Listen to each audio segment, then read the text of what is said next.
오늘 우리에게 주시는 하나님의 말씀은 신약 성경 로마서 8장 28절로 29절의 말씀입니다. 이 말씀을 봉독할 때 살아계신 하나님의 음성을 다 함께 들으실 수 있기를 바랍니다. 우리가 알거니와 하나님을 사랑하는 자, 곧 그의 뜻대로 부르심을 입은 자들에게는 모든 것이 합력하여 선을 이루느니라. 하나님이 미리 아신 자들을 또한 그 아들의 형상을 본받게 하기 위하여 미리 정하셨으니 이는 그로 많은 형제 중에서 맏아들이 되게 하려 하심이니라. 아멘. 참으로 복된 주일입니다. 주님이 주시는 위로와 평안이 온 교우들에게 가득하시길 주님의 이름으로 축원드립니다. 오늘 우리 같이 나눌 이 로마서 8장 말씀은 탄식할 수밖에 없는 어둠 속에서 우리들에게 이 소망의 길을 제시해 줍니다. 로마서 말씀 위치에 대해서 혹자가 이렇게 이야기합니다. 반지가 있고 그 반지 안에 보석이 있는데 로마서 말씀은 그 보석과 같은 위치다, 이렇게 이야기합니다. 특별히 이 로마서 우리에게 주신 8장 말씀은 그 가운데서도 가장 보석 중에 빛나는 부분이다, 이렇게 이야기합니다. 8장 28절 말씀은 우리가 성경 말씀 중 우리에게 가장 잘 알려진 본문 가운데 하나예요. 혹자 또 이렇게 이야기합니다. 우리 지친 머리를 쉴 수 있는 베개의 역할을 할 수 있는 그런 말씀이다라고요. 로마서 8장 28절 말씀은 우리가 알거니와 이렇게 시작합니다. 8장 가운데 사도 바울은 우리가 이미 알고 있는 것을 두 가지를 정리해 줍니다. 28절 2절에 한 말씀이 더 있습니다. 우리 같이 봉독하시겠습니다. 22절입니다. 피조물이 다 이제까지 함께 단식하며 함께 고통을 겪고 있는 것을 우리가 아느니라, 이렇게 증거하고 있습니다. 우리가 고난 속에서 탄식하는 세상에 살고 있다라는 거예요. 그리고 또 하나 알고 있는 것이 있다라고 하는데 오늘 28절부터 시작하죠. 무엇을 알고 있느냐 하면 하나님의 섭리적인 돌보심이 있다라는 겁니다. 오늘 말씀을 통해서 하나님의 섭리적인 돌보심 가운데 우리가 어떻게 하면 주님 닮는 삶을 살아갈 수 있을까? 말씀을 통해서 하나 둘 살펴보면서 그 답을 찾아가도록 하겠습니다. 오늘 말씀, 우리가 알거니와 하나님을 사랑하는 자, 곧 그의 뜻대로 부르심을 입은 자들에게는 모든 것이 합력하여 선을 이루느니라, 이렇게 이야기하고 있습니다.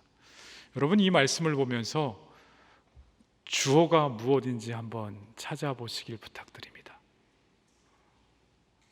얼핏 보면 주어가요, 모든 것, 이것이 주어처럼 보입니다. 모든 것이 합력하여 선을 이루느니라. 모든 것이 내적인 에너지가 있어서 저절로 어떤 유형의 선을 이루는 것 같이 오늘 말씀이 그렇게 보여집니다. 그런데요, 우리 삶 속에서 일을 이루시는 분은 하나님이신 줄 믿습니다. 이 말씀 속에 숨겨진 일들을 이루는 주체는요, 하나님이십니다. 모든 것이 스스로 에너지를 내서 어떤 것을 이뤄가는 것이 아니다라는 거예요. NIV 번역 말씀입니다. 우리가 한 목소리로 같이 봉독하겠습니다. 모든 일 가운데에서 하나님은 그분을 사랑하는 사람들의 선을 위해 일하신다. 모든 환난 가운데서도 고난 가운데서도 하나님께서는요, 하나님을 사랑하는 그 사람들의 선을 위해서 일하신다, 이렇게 말씀하십니다. 오늘 우리에게 주어진 이 말씀은요, 나는 예수 믿는 사람입니다 라고 말하기만 하면 그 로마의 원형 경기장에 맹수의 먹이로 던져질 수밖에 없는 로마에 있는 예수 그리스도를 믿는 그 크리스천들에게 사도 바울이 전한 이야기입니다. 그들에게 바울이 무슨 환난이든지 결국에는 모든 일이 서로 합력해서 선을 이룰 거야, 이렇게 낙천적으로 혹은 수동적으로 이런 상황들을 받아들이라, 이렇게 이야기하고 있는 것이 아닙니다. 지금 사도 바울이 이야기하고 있는 것은 뭐냐면, 고난 속에 있다 할지라도, 환난 가운데 있다 할지라도 그 삶을 주관하시는 분은 하나님이시다, 이렇게 명확하게 이야기해 주고 있습니다. 소망의 성도 여러분, 하나님께서는 오케스트라의 지휘자처럼 모든 것이 무질서에서 제 자리에 있을 수 있도록 지휘하고 계십니다.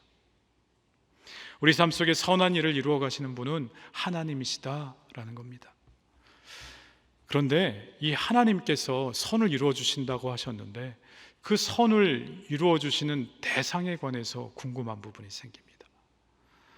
주어를 하나님으로 하고 그 수혜자 대상을 보면요, 하나님을 사랑하는 사람들 이렇게 이야기하고 있습니다. 하나님을 사랑하는 사람들에게 모든 것이 합력하여 선을 이루도록 하나님께서 일하신다라는 거예요. 고난 속에서나 탄식 속에서나 우리가 기쁘고 행복한 상황 속에서나 그 어느 때를 막론하고 무슨 일이든지 하나님께서 결국에는 합력하여 선을 이루신다 이렇게 말씀하십니다. 그런데 그것이 모든 사람에게 일어나는 일이 아니라는 거예요. 하나님을 사랑하는 자에게, 또 누구에게요?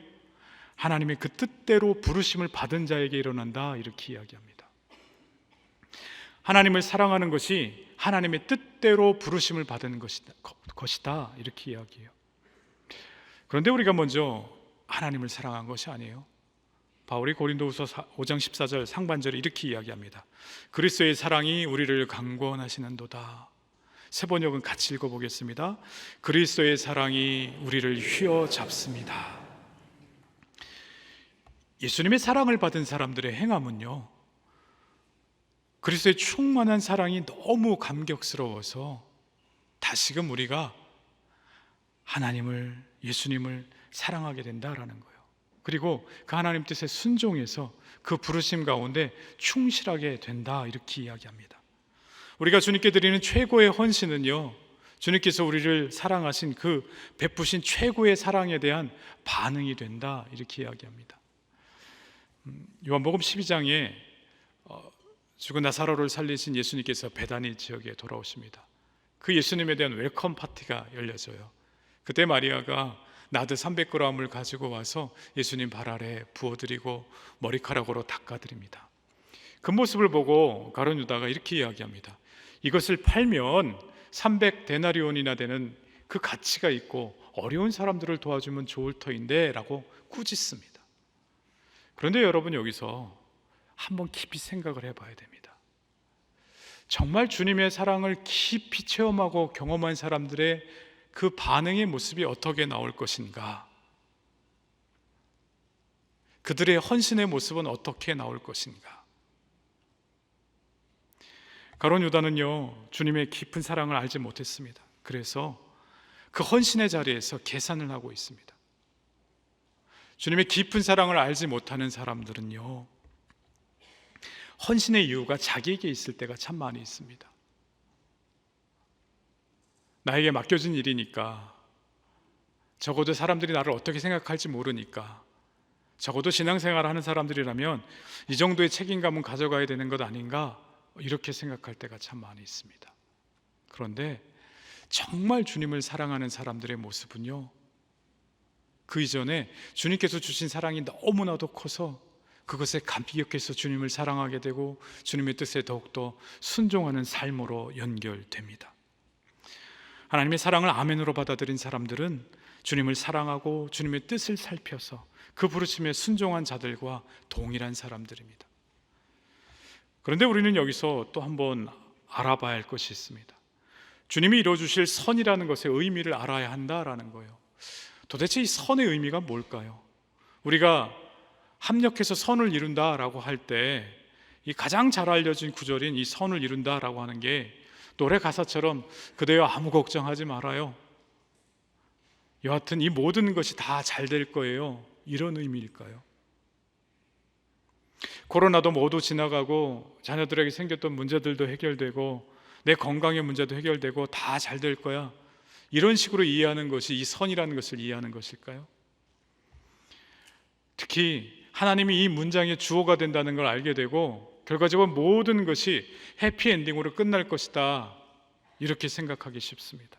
그러나 그렇게 생각하게 될 때 이 말씀이 결국에는요, 우리가 겪는 고난이 행복한 결말을 맞이하게 될 것이라고 하는 아주 비현실적인 기대를 가져가게 합니다.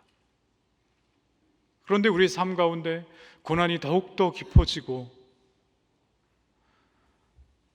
우리의 삶이 영구적으로 회복될 수 없을 지경까지 바뀌어져 가는 이런 상태를 경험하게 되면 우리는 하나님께서 약속을 이루지 못하셨다 실망하고 때로는 그런 사람들은 주님을 떠납니다.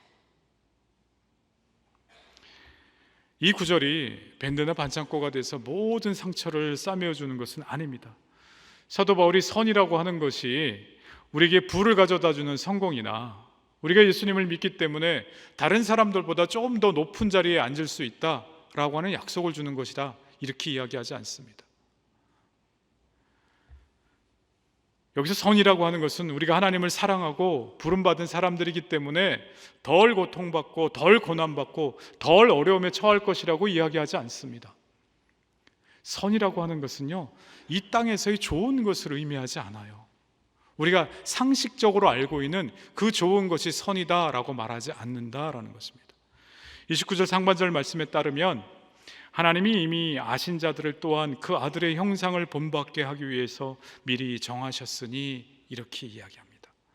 하나님이 합력해서 이루시고자 하는 선은 뭐냐면 우리로 하여금 하나님의 아들이신 예수 그리스도의 형상을 닮게 하는 것, 이렇게 이야기합니다. 다시 한번요. 로마서 8장에서 이야기하는 선은 뭐냐면 우리가 그 아들의 형상, 즉 예수 그리스도의 형상을 본받는 것, 예수 그리스도를 닮는 것이 선이다, 이렇게 이야기하고 있다는 거예요. 성경에서 이 선이라고 하는 이 헬라어 아가토스는요, 항상 하나님의 목적, 하나님의 뜻, 무엇보다도 하나님의 의도하심과 같이 씁니다. 창세기에서 하나님께서 천지를 창조하시고요, 너무 기뻐하셨어요. 왜요? 당신의 의도하신 대로 만들어졌거든요. 그래서 터브 메오도 이렇게 말씀하십니다. 당신의 의도하신 대로 이루어졌다라는 거예요. 그 의도한 대로 이루어진 것, 하나님의 의도하신 바가 바로 선이다라는 겁니다. 그 선이라는 의미는요, 하나님의 뜻, 하나님의 목적하심을 나타난다 말씀드렸습니다. 하나님의 의도하심이 29절에요, 우리가 하나님의 아들의 형상을 본받는 것까지 나아가게 됩니다. 어떠한 상황에서라도요, 환난이나 공고나 박해나 기근이나 적신이나 위험이나 칼의 상황 속에서도 하나님께서는 그 모든 것을 재료로 삼으셔서 우리를 점점점 더 예수 그리스도를 닮아가게 만들어 주시겠다, 이렇게 말씀하십니다. 우리가 구해야 하는 것은요, 우리가 고난 가운데 있으면 누구나 주님, 이 고난이 저를 비껴가게 해주세요, 고난 가운데 저를 구해주세요, 이렇게 기도할 수밖에 없습니다. 하지만 우리가 참된 크리스찬이라면 더 중요하게 기도할 것이 있습니다. 주님, 이 고난 가운데에서, 이 고난 가운데 있더라도 저를 더 예수님 닮게 하여 주시옵소서. 이게 우리의 기도 제목이 되어야 할 줄로 믿습니다. 우리 삶의 목표는요, 예수 그리스도를 닮는 것입니다. 우리가 소망으로 충만할 수 있는 이유는요, 우리가 어떠한 어려움을 겪든 우리를 사랑하는 하나님 아버지께서 우리로 하여금 당신의 아들인 예수 그리스도의 형상을 닮게 하시기 위해서 지금도 우리를 돕기 위해서 일하고 계시다라는 거예요. 이 땅을 살아갈 때 하나님께서 그렇게 돕고 계십니다. C.S. 루이스가 순전한 기독교라는 책에서 우리가 이 땅을 살아갈 때 어떤 존재 목적을 가지고 살아갈지를 이렇게 적고 있어요. 우리 한 목소리로 한번 같이 읽어보겠습니다. 하나님은 우리를 지금으로서는 도무지 상상할 수 없을 만큼 힘과 기쁨과 지혜와 사랑으로 약동하는 눈부시게 빛나는 불멸의 존재로 그분 자신의 다함 없는 능력과 즐거움과 선함을 완벽하게 반사하는 티 없이 맑은 거울로 만드실 것입니다. 그 과정은 길며 부분적으로는 아주 고통스러울 것이겠지만 거기에 도달하는 것이야말로 우리가 존재하는 목적입니다. 그 이하는 없습니다. 그의 말씀 그대로입니다. C.S. 루이스는요, 우리의 삶의 목적이 하나님을 그대로 반사하는 티 없이 맑은 거울이 되는 거라는 거예요. 여러분, 이 땅을 살아갈 때 저 사람 정말 예수님 같아, 혹시 이런 얘기 들어보신 적 있으세요? 이 세상 그 어떤 찬사보다도 귀한 찬사인 줄 믿습니다. C.S. 루이스는 우리의 삶이 하나님을 그대로 반사하는 거울이 되어야 된다 이야기하는데, 오늘 로마서 8장 28절 말씀은요, 주님을 사랑하는 자들에게 모든 것이 합력해서 선을 이룬다라고 하는 것은요, 이 모든 일을 통해서 하나님께서 우리로 하여금 주님 닮은 사람으로 살아가도록 해주시겠다, 지금 이렇게 약속하고 계십니다. 그런데 구체적으로 이 주님의 형상을 닮았다고 하는 것이 뭘까요? 주님 닮은 삶이라고 하는 것이 무엇일까요? 오늘 말씀에서 선이라고 하는 것이 그리스도를 닮는 것, 이렇게 이야기하고 있는데 도대체 이게 뭘까요? 여러분, 그리스도인들은 그리스도를 닮아가는 사람들은요, 그 안에 성품의 변화를 경험하게 되어 있습니다. 그리스도인들은 누굴 닮아야 할까요? 그리스도인들은 다름 아닌 그리스도의 성품을 닮아야 합니다. 그래서 예수님의 형상을 닮아가는 것은요, 예수님처럼 예수님의 성품인 자비하심, 오래 참으심, 선하고 섬기고 겸손하고 인내하시고 사랑으로 가득 찬 평화, 함께하는 소망을 갖는 것입니다. 이 예수님의 성품이 충만해질 때 우리는요, 예수 그리스도의 형상을 본받는 것이고 예수님과 같은 가족이 되는 것이에요. 오늘 29절 상반절 말씀입니다. 같이 읽겠습니다. 하나님이 미리 하신 자들을 또한 그 아들의 형상을 본받게 하기 위하여 미리 정하셨으니, 뒤에요, 이는 그로 많은 형제 중에서 맏아들이 되게 하려 하심이라. 이는 그로는요, 예수님을 이야기해요. 예수님께서 많은 형제들의 맏아들이 되게 하여 주셨다. 이야기 뭐냐면요, 닮은 많은 형제들이 있다라는 거예요. 그 형제들 중에 우리가 들어갑니다. 우리의 맏아들을 누구 삼게 해주신다고요? 예수님을 삼게 해주신다는 거예요. 우리 입장에서 볼 때 불경하고 굉장히 생소한 이야기인데, 오늘 말씀은 뭘 이야기하느냐면, 예수님 믿는 우리들에게 예수님을 우리의 큰 형님 되게 해주신다, 예수님을 우리의 큰 오라버니가 되게 해주신다, 지금 이렇게 이야기하고 있는 겁니다. 저에게는 나이 차이가 꽤 많이 나는 형님들이 계십니다. 제가 고등학교를 졸업하고 성년이 되었을 때쯤 셋째 형님하고 이렇게 서 있는데, 저 멀리서 셋째 형님 친구들이 오더니 꾹꾹 인사를 해요. 둘째 형님인 줄 알았던 것 같아요. 그러면서 야, 내 형 꼭 닮았다, 이렇게 이야기합니다. 제가 노안이었습니다. 여러분, 그리스도인에게 큰 형님 닮았다 라고 이야기하는 거, 그 친구는 예수님 닮았네, 이 이야기입니다. 여러분, 하나님의 나를 향하신 뜻이 무엇일까요? 그리스도인들의 목표는요, 주님 닮는 삶입니다. 그래서 우리는요, 주님의 성품을 나타내야 한다라는 거예요. 그런데 여기에 더 감사한 건 무엇이냐면, 주님 닮기에 참여하는 우리는 절대 실패자가 될 수 없다, 이렇게 오늘 말씀은 증거해 주세요. 왜냐하면 우리는 하나님의 손에 붙잡힌 바 되었고, 내가 할 때는 실패하지만 주님께서 우리의 손을 잡고 그것을 이루어 주시겠다 말씀하십니다. 신실하신 하나님께서 오늘 이렇게 표현하세요. 29절에요, 미리 아신 자 예지, 미리 정하셨다 예정. 29절에 하나님께서 왜 미리 아셨다라고 이야기하는데 왜 이런 표현을 썼을까요? 그것은요, 주님 닮기가 하나님의 주권 안에서 되어지고 있다라는 것을 우리에게 알려주시기 위함입니다. 신실하신 하나님의 우리를 향한 그 작정을 알려주심으로 낭망하지 말고 주님 닮아가는 삶, 주님의 성품을 나타내는 삶을 살라 우리에게 권면해주고 계신 거예요. 그런데 하나님께서는요, 이 일을 함께 하시길 원합니다. 주님께서 우리로 주님의 형상 성품을 닮아가게 하실 때 합력하여 그 일을 이루어 가실 것이다, 이렇게 이야기해요. 왜냐하면 28절에 쓰여진 동사, 합력하여 선을 이룬다라고 할 때 동사가요, 함께 일하다라고 하는 의미가 있는 시네르게오, 이 동사를 쓰고 있어요. 주님, 제가 어떻게 주님 닮아갑니까? 그냥 이끌어가지고 그냥 따라갈게요, 이런 삶의 태도가 아니고요. 주님, 어떤 분은요, 수술대에 누워있는 환자처럼 제가 어떻게 무슨 일을 합니까? 제가 이 나이에 뭐를 해요? 제 이 건강 상태에, 제 처지에 제가 어떻게 주님과 같이 동역합니까? 이렇게 생각할 수 있어요. 그래서 주님께서 아니다, 함께 하자, 지금 이렇게 말씀하십니다. 하나님은 우리의 환경과 고난, 우리의 기쁨, 모든 것을 통해서 당신의 섭리로 우리로 하여금 주님 닮게 해주시겠다 말씀하시면서 그 일을 함께 하자고 초청하십니다. 영어 RSV 버전입니다. 우리 한 목소리로 같이 읽겠습니다. 하나님은 그분을 사랑하는 자들과 함께 모든 것에서 합력하여 선을 이루신다.